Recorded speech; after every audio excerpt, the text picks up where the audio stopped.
Assalamualaikum warahmatullahi wabarakatuh. Selamat datang kawan-kawan semuanya di channel Riam Biru.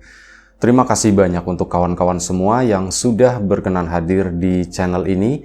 Terima kasih juga untuk kawan-kawan yang kemarin sempat memesan bawang gorengnya Wiji. Terima kasih banyak. Sedikit banyak itu sangat membantu. Nah, baik.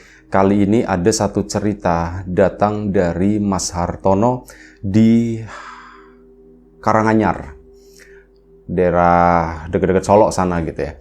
Nah, Mas Agus itu menceritakan tentang satu pengalaman horor yang pernah dialami sekitar tahun 2004. Jadi di tahun 2004 itu, Mas Agus baru menjalani bahtera rumah tangga.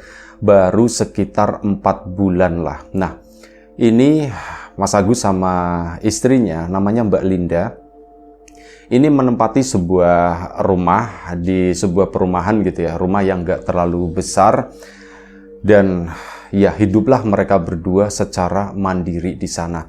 Untuk perkara makan memang seringnya Mbak Linda itu masak gitu ya. Mbak Linda sendiri memang gak bekerja, memang fokus jadi istri rumah tangga, ibu rumah tangga lah semacam itu. Karena belum punya anak gitu ya. Jadi nyebutnya istri rumah tangga, tapi ya kurang lebih sama maksudnya itu. Ibu rumah tangga. Nah, Mas Agusnya sibuk mencari nafkah. Tapi sesekali Mas Agus kayak mau nyenengin istri, ya Dek, yuk kita makan di luar aja. Kamu nanti malam ndak usah masak.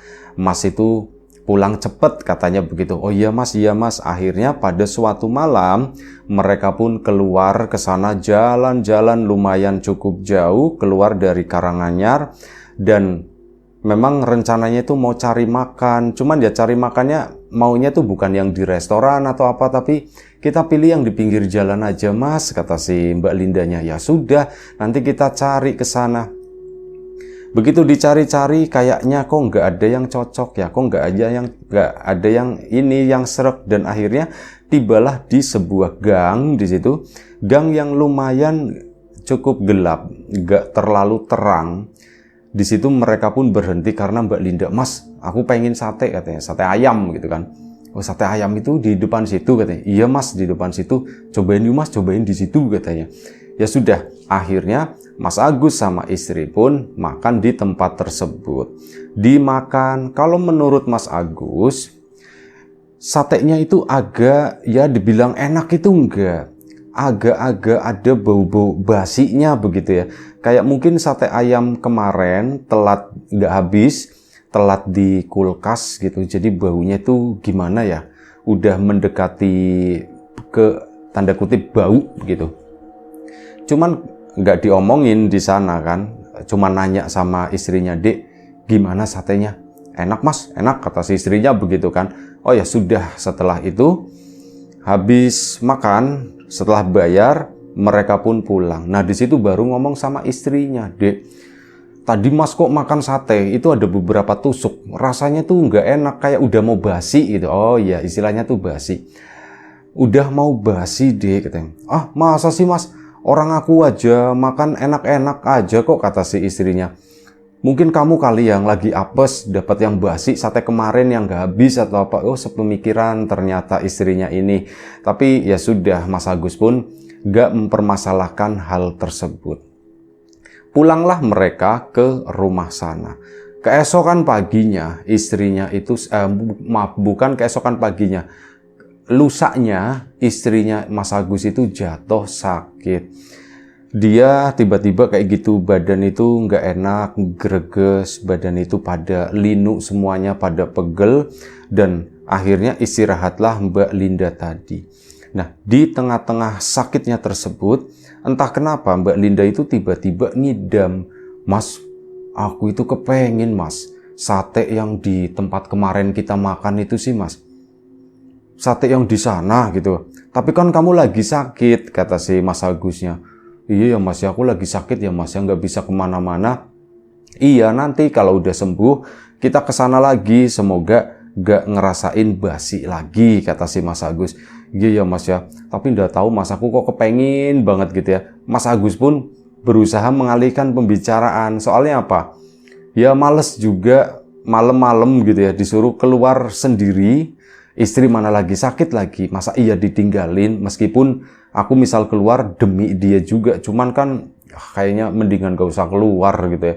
Coba ngalihin pembicaraan, istrinya pun ngikutin alur tersebut, gak ngomongin pengen sate lagi, sampai akhirnya kurang lebih sekitar jam setengah 9 malam. Waktu itu masih sore ya, baru sekitar jam 7. Jam setengah 9 malam Mas Agus nengokin istrinya, gimana dek kondisi kamu?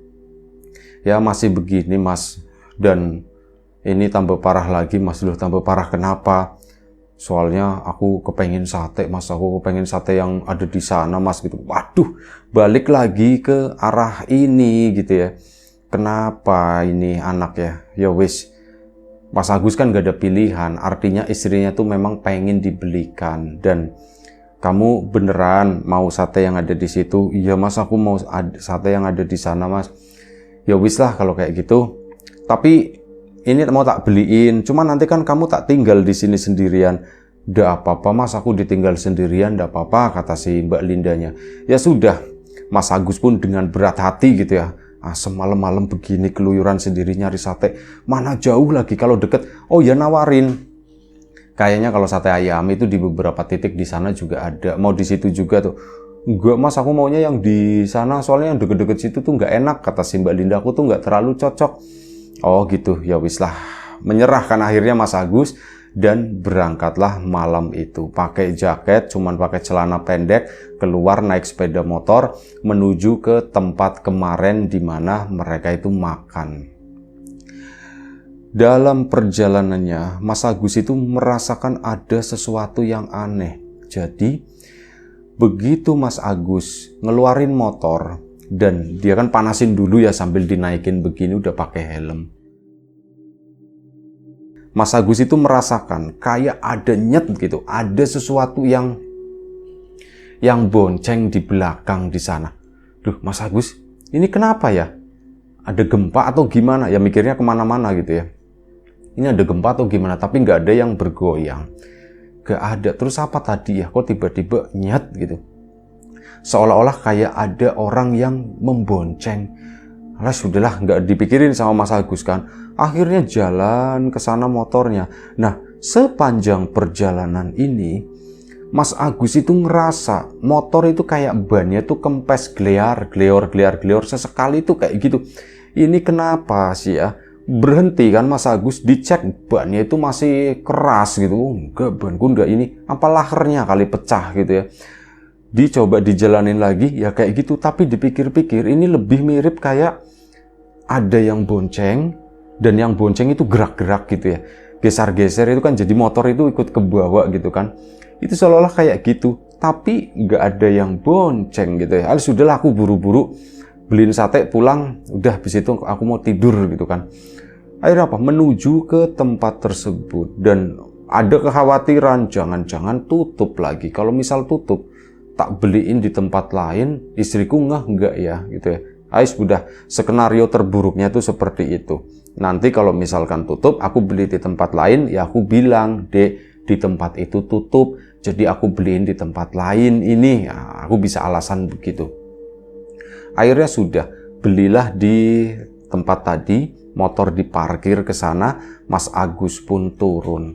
Saat Mas Agus turun di sana, begitu masuk ke dalam warung tersebut, di sisi sebelah kanan dari warung itu ada meja panjang, itu tempat buat duduk-duduk orang makan. Paling ujung sana itu tempat yang paling gelap.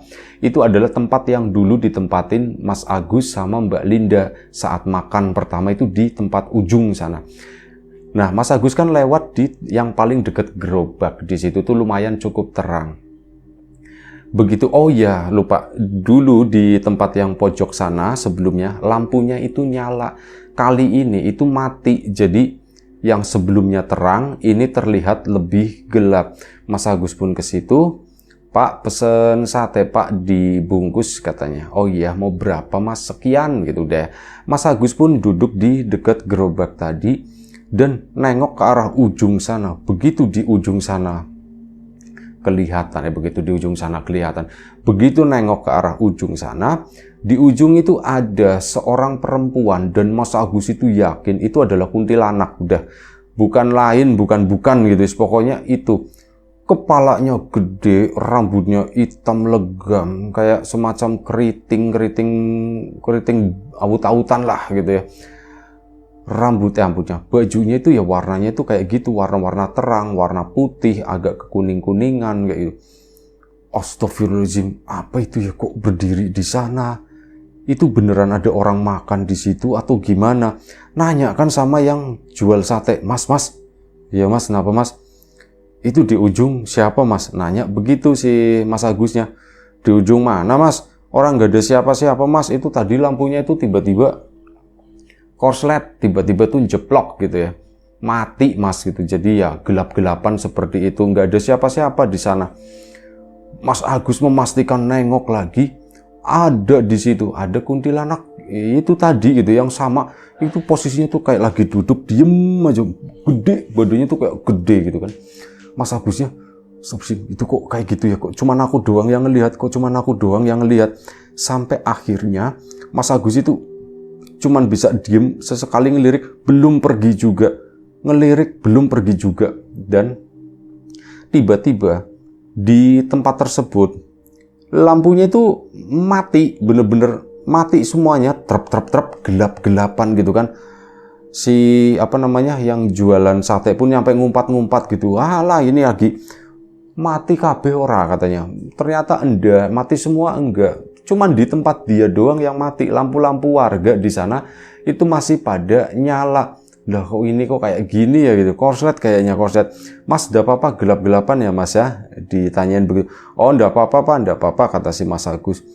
Nengok ke sana tuh udah enggak ada, cuman apa, Mas Agus itu mendengar ada sesuatu yang membisikkan di telinganya. Itu adalah suara perempuan. Seolah-olah tuh ngomong gini, coba kamu lihat ke bawah sana. Coba kamu lihat ke bawah sana. Mas Agus pun lihat ke bawah mana. Cuman dia tuh nggak berani nengok. Karena apa? Samar-samar ini memang ada sesuatu yang duduk di sampingnya Mas Agus dan samping kiri ya. Tadi dia tuh ngelihat sebelah kanan. Ini sekarang samping kiri. Dan Mas Agus yakin ini adalah sesuatu yang sangat menyeramkan. Ini jangan-jangan si perempuan tadi, si kuntilanak yang ada di pojokan itu. Coba kamu lihat ke bawah. Akhirnya Mas Agus pun melihat ke bawah sana. Mana sih gitu kan. Aku nggak ngerti. Dia pun diem aja nggak menjawab itu ya. Pura-pura ini badan itu sebenarnya udah ketakutan, udah gemeteran. Jangan-jangan tadi motorku yang gel-gel itu diboncengin lagi dari rumah. Ini jangan-jangan kuntilanak dari rumah ngikut atau gimana. Udah kepikiran seperti itu ya.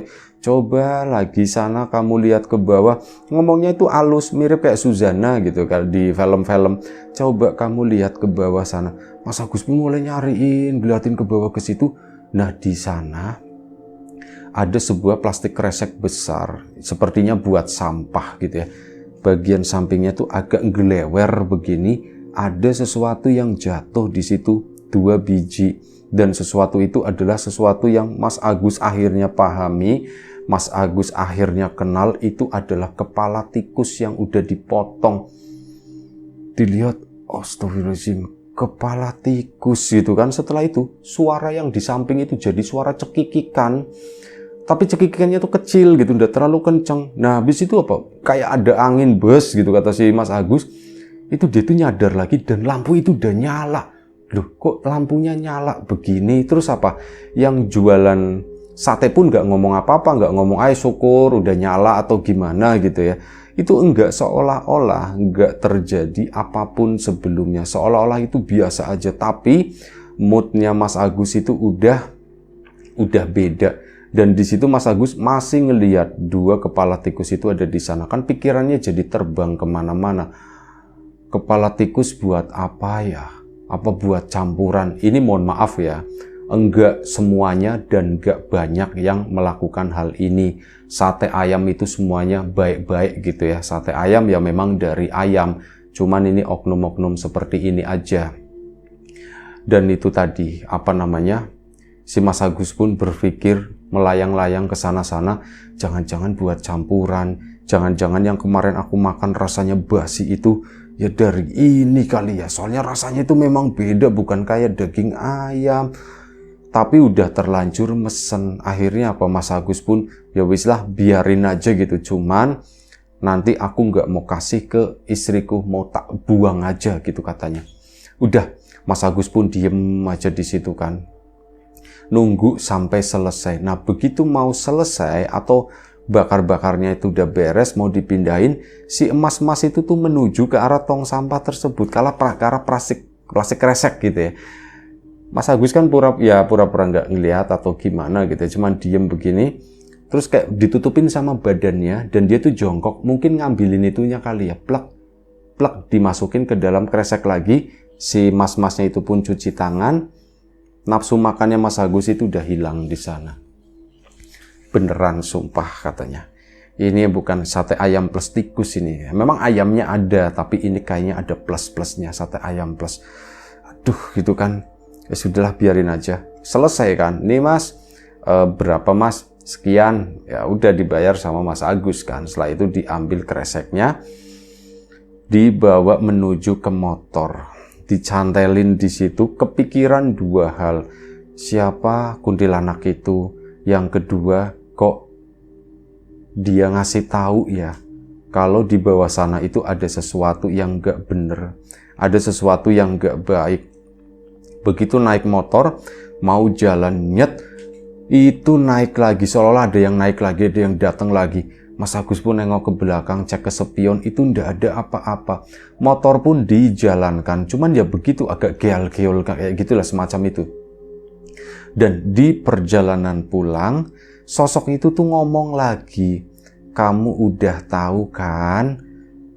Iya aku udah tahu, kata si Mas Agus. Ya aku udah tahu, cuman kamu jangan ikut terus kayak gini. Kamu itu siapa sebenarnya? Kamu pulangnya kemana? Tak anterin pulang, kata si Mas Agus. Suara itu cuman cekikikan doang, nggak ngomong lagi panjang lebar gitu ya. Sampai akhirnya ngomong lagi. Setelah mungkin berapa menit berhenti, terus tiba-tiba ngomong lagi.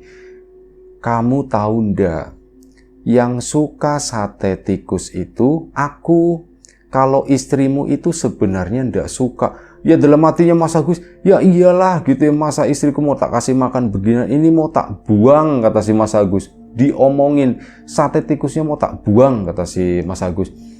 Jangan dibuang, nanti itu buatku aja. Hah, buat kamu gimana gitu kan? Mas Agusnya jawab, nanti ditaruh di depan rumah aja, kata si. Oh begitu, ya sudah katanya. Terus kamu itu siapa? Kamu itu tinggalnya di mana gitu kan, ditanya sama Mas Agus. Karena apa? Mas Agus berani, di belakang itu nggak ada wujud sama sekali, cuman kayak suara-suara di dalam helmnya sendiri gitu kan. Tetap melaju, motor itu pun jalan pun pelan-pelan. Dan si sosok kuntilanak tadi tuh ngomong, aku itu nempel sama Linda, katanya. Ah, kamu jangan sembarangan, kata si Mas Agus. Istriku lagi sakit begitu, gak usah macem-macem lah. Aku nempel sama Linda. Dijawab begitu lagi, kayak diulang-ulang doang. Singkat cerita, Mas Agus pun sudah mendekati ke arah rumah dan tibalah di depan rumah. Begitu tiba di depan rumah, si sosok tadi itu seolah-olah kayak dia turun dari motor, nyet gitu ya, kerasa lagi. Dia udah turun. Mas Agus kan nengok ke belakang, gak ada apapun. Akhirnya masuk ke sana. Ini satenya, ini gimana ya? Tak buka aja di sini. Akhirnya dibuka sama Mas Agus, ditaruh di bawah di sana, di halaman rumahnya yang gak terlalu lebar itu, agak-agak ngumpet lah gitu ya, di deket-deket tanaman di situ. Ditaruh di situ, biarinlah disemutin bodo amat. Mas Agus pun masuk ke dalam rumah. Begitu masuk ke dalam rumah, tadi tuh nggak kepikiran mau beli sate lagi. Awalnya ada rencana seperti itu, cuman kelupaan, maksudnya sate pengganti ya. Begitu masuk ke sana, mana Mas satenya dapat Mas? Mas Agus kan kelimpungan gitu kan. Satenya nggak jual katanya. Bukan, satenya tuh sate tikus, kata si. Itu kayak nyeplos begitu aja. Hah? Sate tikus gimana maksudnya Mas? Itu iya beneran, itu satenya itu sate tikus gitu kan. Akhirnya apa Mas Agus, ya udah ini udah masuk ke omongan kayak gitu, udah terlanjur bocor kan. Akhirnya Mas Agus pun cerita sama istrinya, Dek, sumpah Mas ndak bohong, kata si Mas Agus. Mas nggak ngarang-ngarang. Tapi nanti tak ceritain dulu. Aku dari rumah ke sana, perjalanan itu ndak enak banget. Seolah-olah ada yang bonceng. Begitu sampai di tempat sate, itu lampu yang pojok itu yang biasa sebelumnya kita makan di sana, lampunya itu mati. Pas Mas ngeliat ke sana, itu ada kuntilanak gitu. Kuntilanak, Mas. Iya, ada kuntilanak duduk di situ.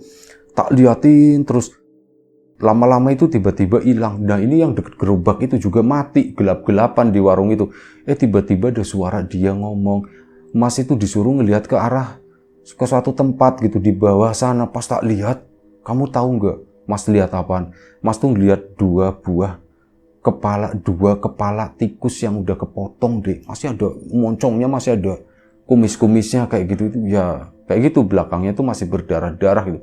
Ini seolah-olah kayak jatuh dari tempat sampah plastik kresek yang jelewer ke samping. Akhirnya jatuh di situ.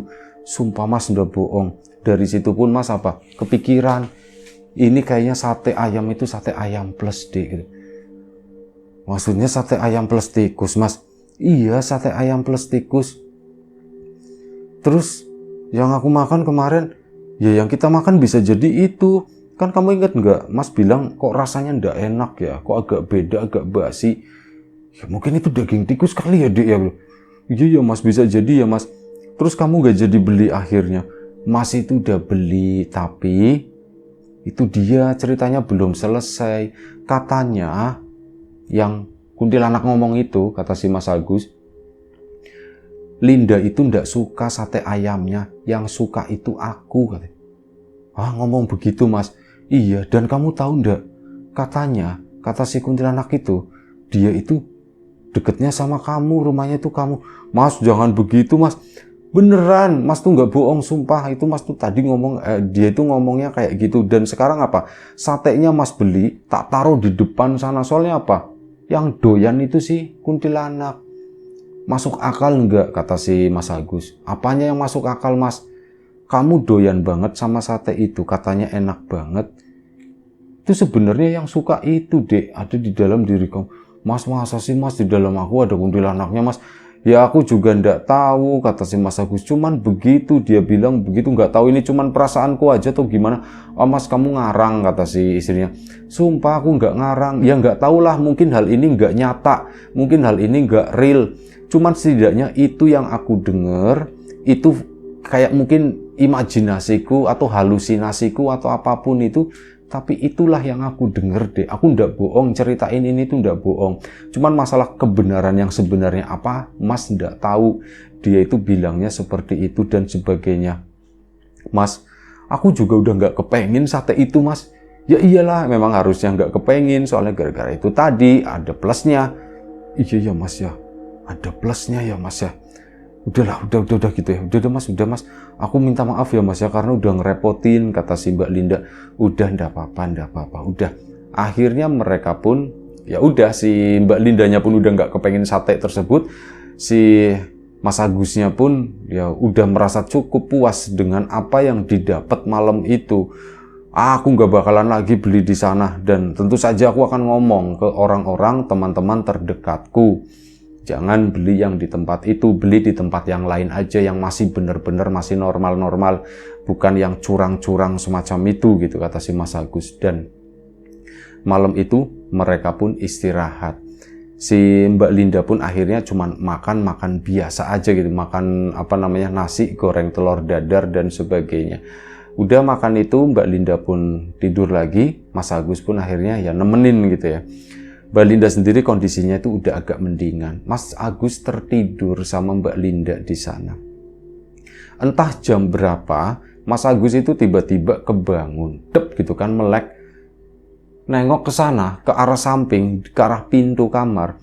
Ini ada satu sosok yang lagi berdiri, kata si Mas Agus. Dia tuh kayak lagi megangin sate begini, tuh lagi makanin, slep. Terus lagi, ini tangannya tuh megang satenya gitu ya. Ini yang satunya narik begini, seret kok gitu, langsung lompat. Ini langsung meluk istrinya, si Mbak Linda. Dan ya setelah itu hilang begitu aja, kata si Mas.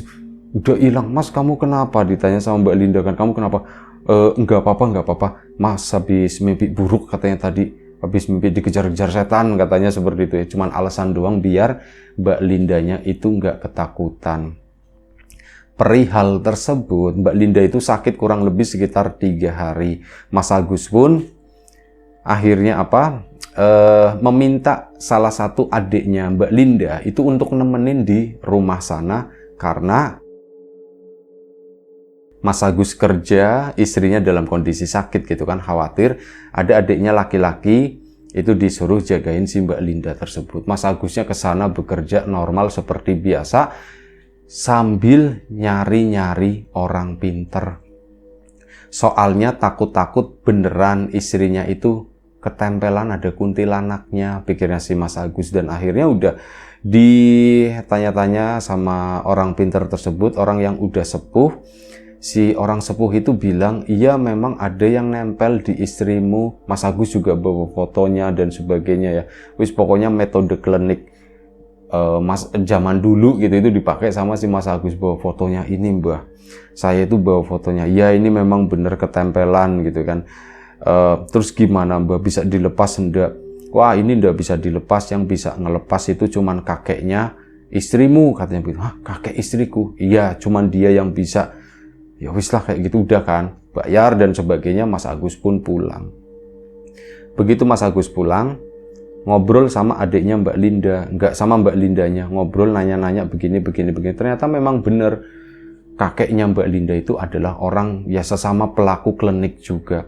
Akhirnya apa? Kesanalah Mas Agus ke rumah kakeknya, ngobrol-ngobrol begitu. Alah iya, kata si mbahnya, belum tak ambil waktu itu. Mbah itu buat apa mbah? Itu buat jaga-jaga katanya. Ya mbah, itu diambil aja mbah. Ya wis nanti tak ambil.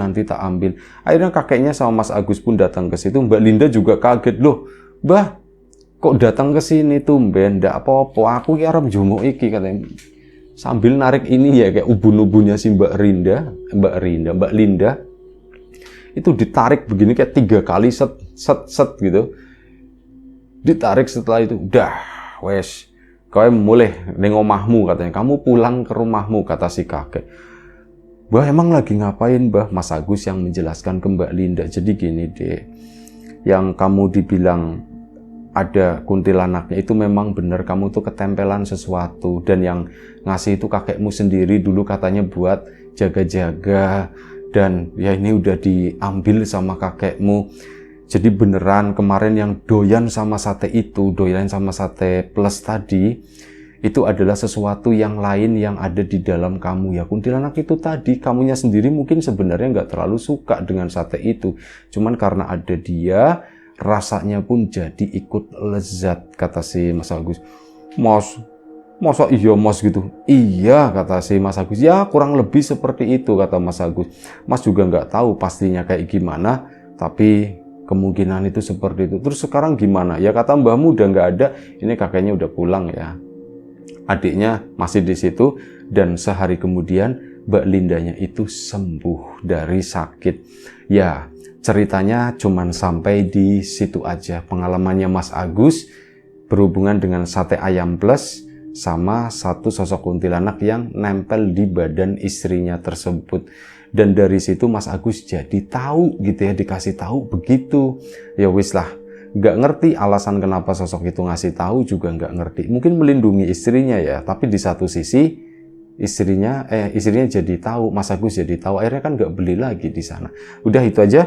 Terima kasih banyak kawan-kawan di rumah atas support dan dukungannya apapun itu, kawan-kawan subscriber, kawan-kawan membership, kawan-kawan yang udah kasih support dalam bentuk super thanks ke Riam Biru. Terima kasih banyak semuanya. Kawan-kawan yang udah ngasih like, udah nge-share ke yang lainnya, kawan-kawan yang udah ninggalin komentar juga terima kasih banyak. Semoga semua kebaikan-kebaikan itu nanti dikembalikan lagi ke kawan-kawan semua menjadi sesuatu yang lebih besar, sesuatu yang lebih berarti, sesuatu yang lebih bermanfaat juga nantinya. Baik, terima kasih juga yang sudah memesan bawang gorengnya Wiji. Doa terbaik dari kami untuk kawan-kawan semua. Semoga selalu diberi kemudahan dalam hal apapun, termasuk kemudahan dalam hal rezeki. Yang sakit segera diberi kesembuhan, yang sehat tetap dijaga kesehatannya. Sampai jumpa di episode selanjutnya Riam Biru. Jaga kesehatan kawan-kawan semuanya. Assalamualaikum warahmatullahi wabarakatuh.